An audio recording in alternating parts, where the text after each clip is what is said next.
All footage of the Game Boy games in this video is property of Star Mario 12 and Spectre227. Links to both of their channels are in the description. Some may say that Crash Bandicoot and the Wrath of Cortex is a good game. And some may say that they enjoy competitive puking. So, Wrath was not a very good game. I think we're all aware of that by now. So, when the next Crash game was on Game Boy, we didn't get our hopes up very well. But who knows? Maybe this game could have some untapped potential, and okay, let's stop softening this up and review it already.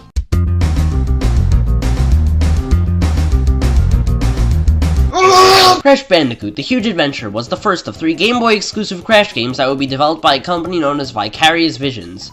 Yes, I understand they made a GBA port of Crash Nitro Kart, and no, I don't care. So the story of this game is that Cortex has created a new device called the Planet Minimizer, which he uses to shrink the Earth down to the size of a grapefruit. Interesting thing, actually doing so would create a black hole. A black hole is formed when the entire mass of an object is collapsed into a certain amount of space known as the Schwarzschild radius. Its density would become so great that its gravitational pull would become so great that not even light could escape it.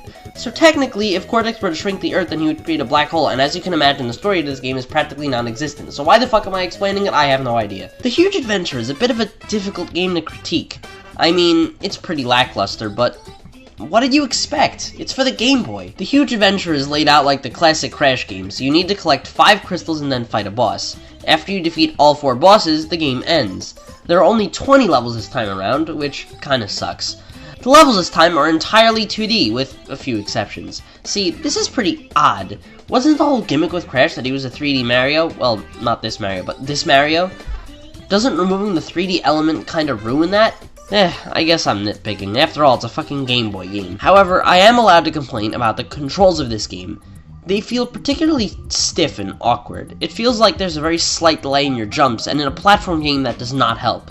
A lot of the time I felt like my deaths were cheap. You can't really tell because I had to use someone else's footage. Yes, sadly I cannot record Game Boy games, you'll just have to take my word for it. The levels of this game do not feel designed well at all. Now, this is partly due to the fact that the game's on Game Boy, but the screen does not feel zoomed out enough. There are a lot of times in this game where you get hit by something that you wouldn't have had time to react to, or times where you would make a leap of faith downwards expecting to land on a platform only to fall to your death. It's incredibly annoying. Once in the final level, I kept dying on one spot because I couldn't land on the platform below me. Every time I tried to land, I would overshoot or undershoot the jump. I lost 10 lives on one spot. Outside of the bad level design, the levels feel, for the most part, bland. Pretty much every level is just a reskin of a Crash 2 or 3 level. Another problem with this game are its bosses. To call them shitty would be an understatement. Every boss's pattern is incredibly predictable. It doesn't take much thought to defeat them at all. Even the final boss manages to be pretty pathetic, and wait a minute. Isn't Crash supposed to be super small? Then why are him and Cortex the same size in this fight? Attention everybody, I'd like to propose a toast to continuity errors. Upon beating each boss, you gain a new power. This time you only get 4. You get the Super Body Slam, which is literally pointless, the Double Jump, which will save your life, the Super Spin, which feels unresponsive at times, and the Super Dash, which lets you run faster. This game features the return of gems and relics. The gems in this game are incredibly tedious to deal with, as each level contains a ridiculous amount of boxes. It's a bit difficult to explain, but breaking boxes in this game doesn't come as smooth or satisfying. Boxes feel almost like they're resistant to your spin. You can't spin through a group of boxes as your spin can only break about 2 boxes at a time. This makes getting gems incredibly annoying. Not only that, but the bonus rounds in this game are so obnoxious. They remind me less of a platforming game and more of a puzzle game. Even if you know how to get the gem, it can still be a pain because of the irritating control. Relics also feel tedious. You can't seamlessly break through boxes like you would in Warped, but even if you could, they still feel out of place. I said it in my Warped review and I'll say it again. The classic Crash formula does not work when you have a clock over your head. Levels in this game don't feel like they were designed to compensate for the additional challenge. Either design your game like Donkey Kong Country so that it can be played as fast as possible, or don't include the goddamn relics. You can't do one without the other. You can't fucking cherry pick. It's not a fair challenge. It doesn't feel fun or exciting. It's monotonous and out of place, and it sucks so much fucking fun out of the finished product. You can't tell me to ignore them either, because they take up a third of the fucking game and are required for the true ending. Of course, with Warped, the other 2/3 are pretty entertaining. Some of the vehicles are fun and so are the levels. This game lacks that. Of course, it's quite not as terrible as the Wrath of Cortex, but it's pretty weak. As for the graphics, they look pretty abysmal. I can't complain too much because it is just a Game Boy game, but practically all of the assets are just scaled down versions of the PS1 models. Certain elements of this game actually look very nice. The walls on the polar bear level stand out to me in particular, but most of the levels look fake and lifeless. You've also probably noticed at this point that most of the music I've been using isn't from the game, and that's because the music in this game sucks. All of the songs in this game are just filtered down versions of the classic themes. The filtered down music in this game feels bland and annoying, especially on the future levels. Also, they fucked up on the boss themes. Like, they legitimately played the wrong theme for the first 3 bosses. Now, I understand that this game isn't one that's really supposed to be compared to the classics because, well, it's on the fucking Game Boy, but it doesn't feel well designed in the slightest. The level design is bland, the music sucks, the bosses are terrible, and the controls are awkward. If you're looking for a casual game to kill time, then I guess you can like this game. But if you're looking for a Game Boy Crash game, I would skip this one.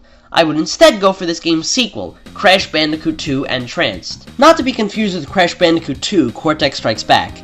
Yeah, I don't know what the 2 is doing there. I would consider Entranced a huge improvement over its predecessor, but as a standalone title, it's roughly mediocre. One interesting note of Entranced is that its story is actually pretty interesting. Not necessarily good, just interesting. Oh, come on. Crash games never had good stories. Nobody played Crash Bandicoot for its story, so stop complaining that Titans suck! Entrance is an interesting little gem, as it offers many new things, some of which I like and others I can do without. The story is that Uka Uka is sick of Cortex failing, so has instead hired Trippy to take care of Crash. No, I'm not kidding. Cortex isn't even in this game. In fact, this is the only Crash game that doesn't have Cortex in it. But that's not the real— Shut up! Trippy has created an assistant to help in capturing Crash named Entrance. Entrance caught Coco and Crunch and made them evil. Entrance then tried to capture Crash, but Aku Aku was able to pull Crash out in time.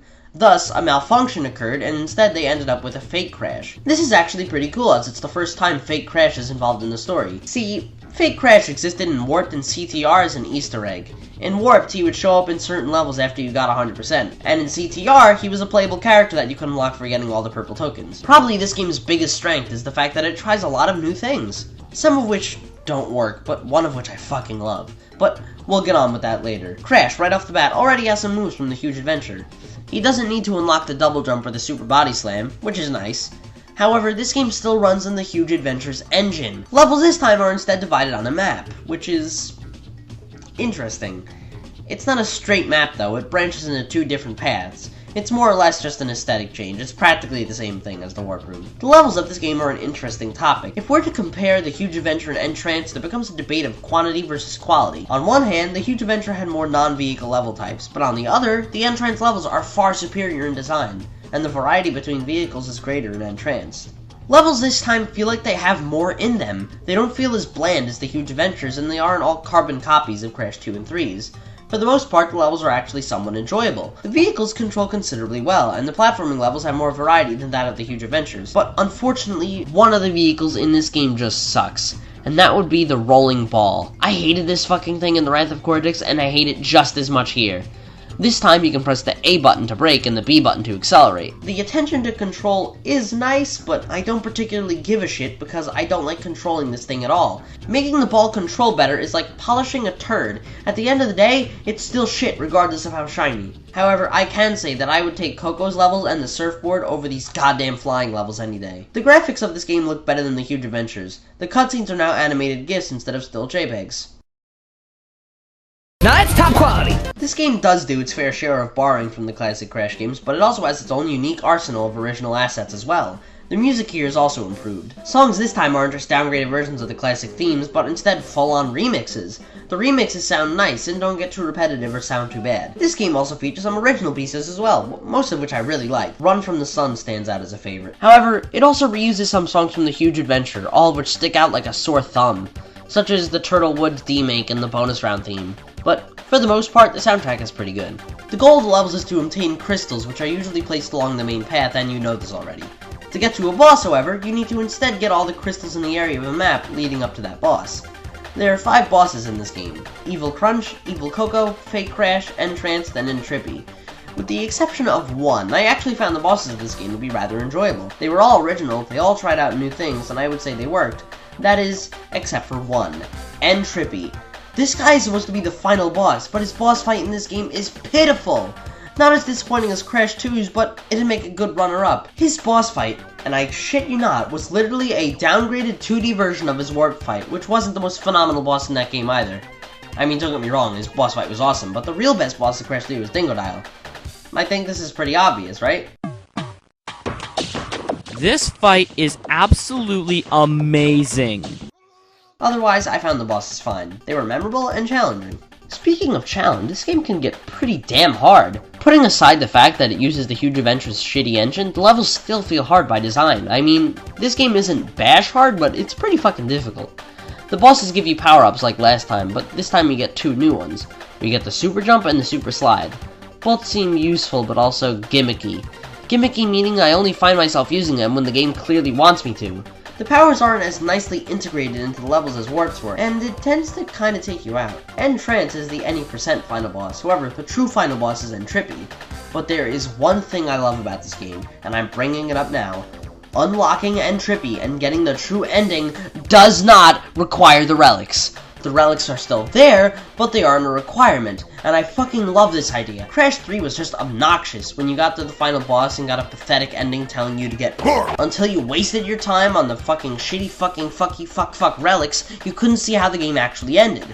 Entrance true ending can be accessed without getting a single relic. Praise the Lord, everybody, listen. The relics are there for the completionists, not mandated for people who just want to play the damn game. However, there is another way to get to Entrippy. This game introduces a new collectible named Gem Shards. Yes, gems are still here, but now we also have Gem Shards. Broken pieces of the gems that when collected allow you to unlock a gem associated with that color. After you get all 12 shards and all 3 gems, you get to fight Entrippy. If there is one trait of this game that I can mandate all future installments follow, it is this. Don't make the shitty relics a requirement. Relics?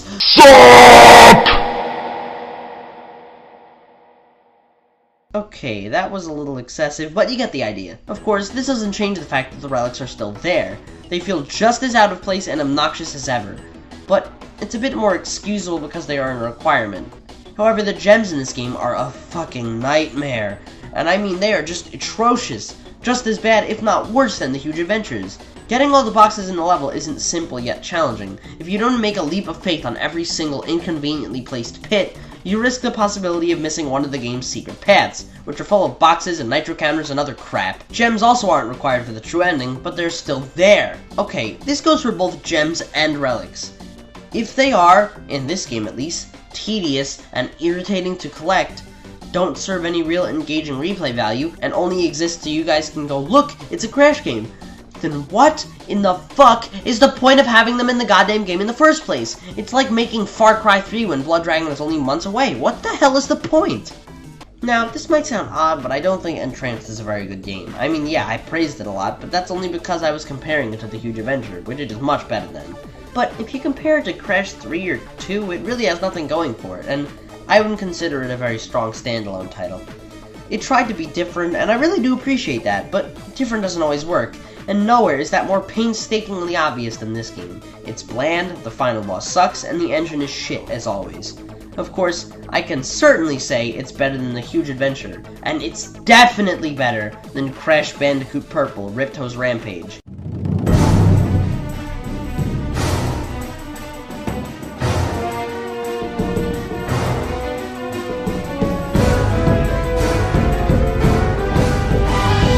Fuck this game.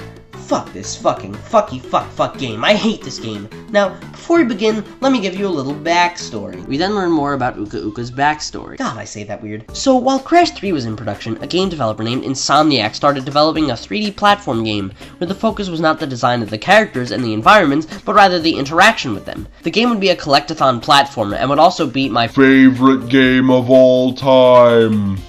Or to everyone else, Spyro the Dragon. Then would come Spyro 2, the best of the series, and then Spyro 3, and, just like Crash 3, would go too fucking far with the obnoxious vehicles that controlled like shit. Spyro was a pretty popular series of video games that, alongside Crash, dominated the PlayStation. Eventually, Insomniac moved on to try bigger and better things, and Naughty Dog would begin their descent into mediocrity, and now we find ourselves here. Crash and Spyro always had this brother-like relationship. Crash 3 contained a secret demo for Spyro the Dragon, which the cheat code could be found for in the game's manual.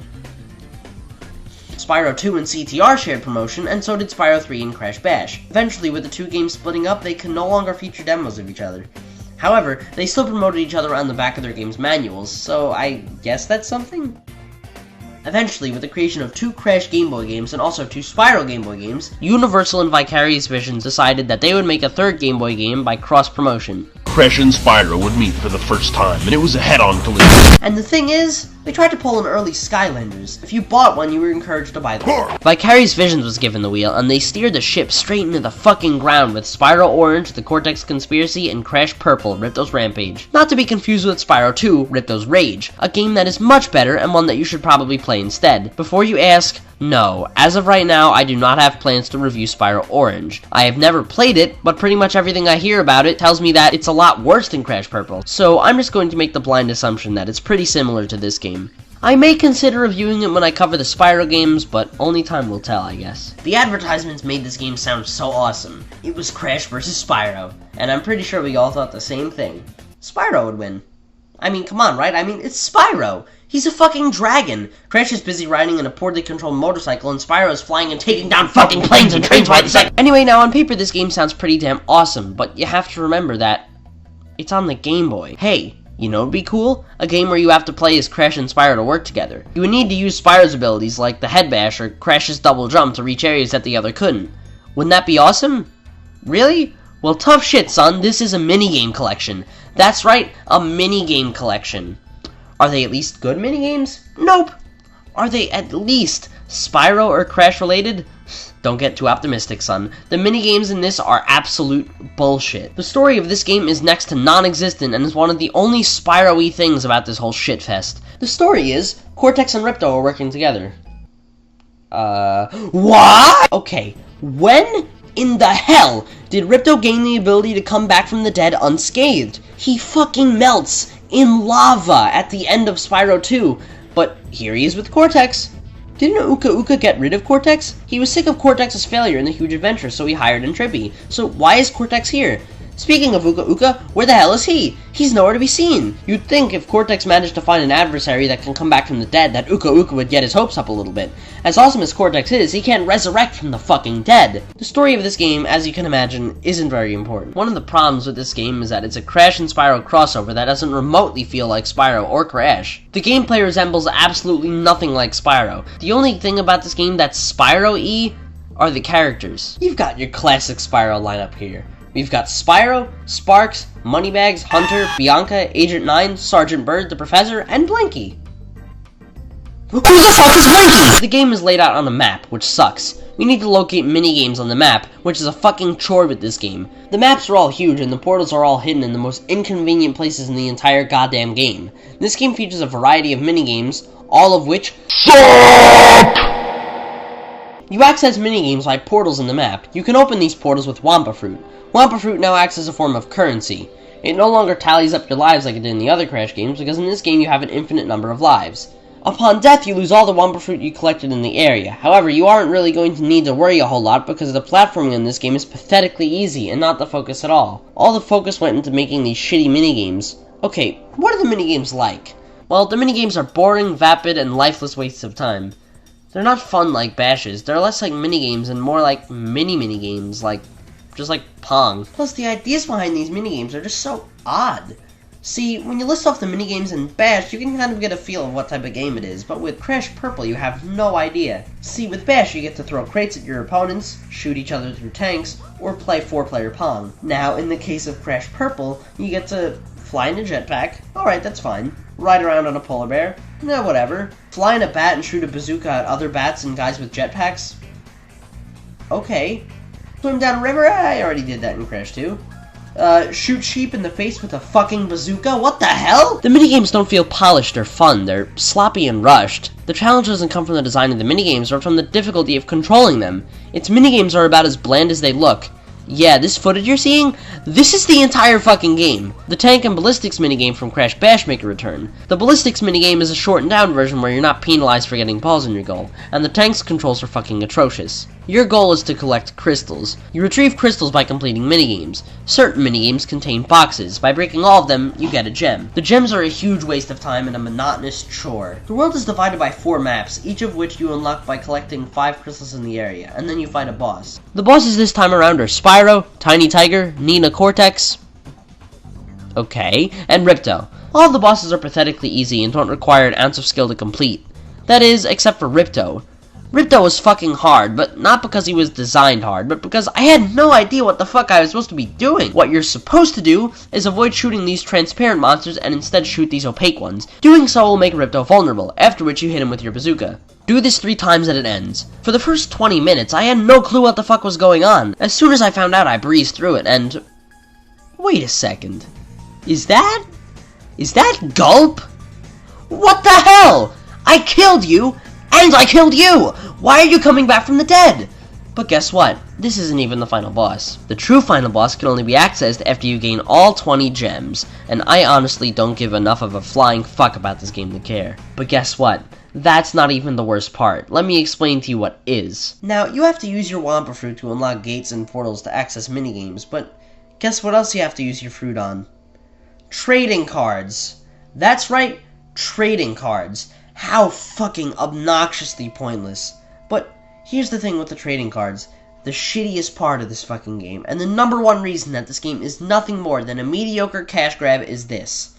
To get trading cards, you need to either complete bonus minigames, find them on the map, or buy them from moneybags. Now, here's the cool thing. You can trade your cards, hence the name trading cards, adoy, with other people via Game Boy link cables. However, if you want to get all the cards and the maximum percentage of this game, you need both Crash and Spyro cards. How do you get the Crash cards? By playing Crash Purple.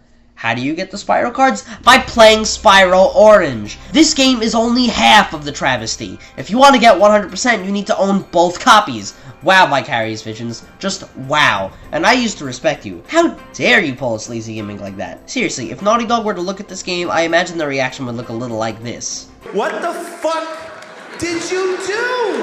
I gave this to you, motherfucker! Are you crazy? If you gather nothing else from this review, then listen carefully and at least remember this. Avoid this game like the fucking plague. It's a badly designed, badly executed cash grab that shits on 2 franchises at once. I'm Razorfist. God fucking speed. If you're really desperate for a Crash Game Boy game, I'd go for Entranced. At least to try something new. I wouldn't recommend The Huge Adventure, and I definitely wouldn't recommend Crash Purple. Well, anyway, tune in next time to see what happens when Vicarious Visions upgrades from diapers to pull-ups when I review Crash Nitro Kart.